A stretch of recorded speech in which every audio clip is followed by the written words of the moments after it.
Hey everybody, it's Jairo Rodriguez again, and I want to talk about this myth that's out there. There's a lot of people just waiting for this crash to happen, right? So that they can buy their home. Now, what I want to talk about is this crazy similarity between the time frame of 1971 to 1981 and now 2021 to 2023.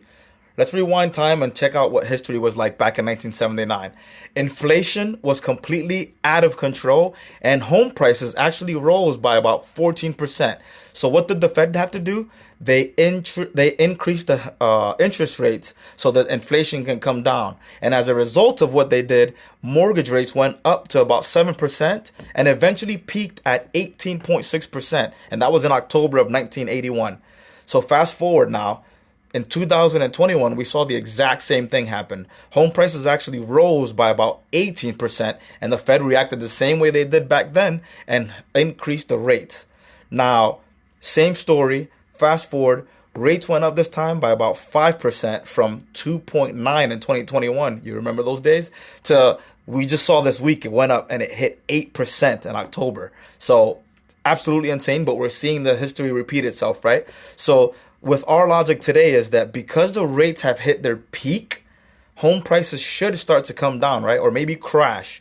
But when we look at the time back in 1981 when the rates hit their peak, did home prices actually crash?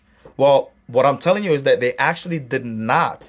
They actually continued to go up because interest rates gradually slowed down and causing that to have people to be able to afford homes, more houses, if you will.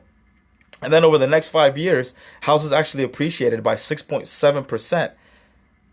And if you really calculate that, that 6.7% annual rate of appreciation is actually the equivalent of buying a $500,000 home today or waiting that same 5 year period to buy the very same house for $698,000. History, guys, it repeats itself. We're in that same cycle. Real estate is this roller coaster ride, and you just have to know the information to get a better understanding and know what you really want to do, right? So, from a logical perspective, if you can afford a house now, it makes the most sense to buy it, right? Then you could refinance as rates gradually come down. I hope this really puts things into perspective, guys. If you want to follow me, jairo.rodriguez.realestate, I'm always posting tips or ideas or things that you can use for the future. Thank you for listening in.